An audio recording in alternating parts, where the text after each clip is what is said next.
குருவே, என்னால் வாழ்க்கையில் முன்னேற முடியவில்லை என்று சலிப்புடன் சொன்னவரை நிமிர்ந்து பார்த்தார் குரு. வருத்தப்படாதே, என்ன பிரச்சனை என்று கேட்டார் குரு. என்னை பற்றி குறை கூறுபவர்கள் அதிகரித்து விட்டார்கள். அவர்களை எப்படி சமாளிப்பது என்று எனக்கு தெரியவில்லை என்றார் வந்தவரின் பிரச்சனை குருவுக்கு புரிந்தது. அவருக்கு ஒரு சம்பவத்தை சொல்ல ஆரம்பித்தார். அமெரிக்காவில் பரபரப்பான நகரில் ஒரு டாக்ஸியில் இந்தியர் ஒருவர் பயணித்துக் கொண்டிருந்தார். காலை நேரம், நிறைய போக்குவரத்து, சிரமப்பட்டுத்தான் வண்டி ஓட்ட வேண்டியிருந்தது. பல இடங்களில் வாகனங்கள் ஒன்றோடு ஒன்று மோதுவது போல் வந்தன.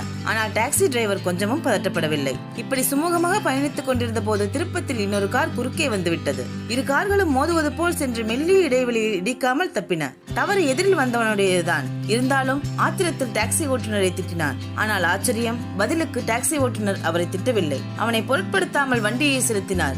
இதே போல் இன்னொரு சம்பவம். அதிலும் ஓட்டுநர் பொறுமை இழக்கவில்லை, நிதானமாக இருந்தார். இதையெல்லாம் பார்த்த இந்தியருக்கு வியப்பு.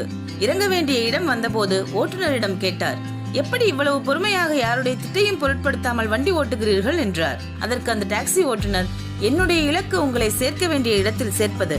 வீதியில் போவர் ஒருவர் அள்ளிக்கொட்டும் குப்பைகளை எல்லாம் என் மனதில் சேர்த்து வைத்துக் கொள்வதல்ல. அதையெல்லாம் பொருட்படுத்தி ஆத்திரப்பட்டு பதில் சொல்லிக் கொண்டிருந்தால் நாம் போய் சேர வேண்டிய இடத்தை அடைய முடியாது என்றார். இந்த சம்பவத்தை குரு சொன்னதும் தான் செய்ய வேண்டியது என்ன என்பது வந்தவருக்கு புரிந்தது. ஆமாம் நண்பர்களே, நமக்கு இலக்கு முக்கியமே தவிர இடையில் வரும் கொஞ்ச நஞ்ச இடைஞ்சல்கள் அல்ல. இடைஞ்சல்களை புறந்தள்ளி இலக்கை அடைவோம்.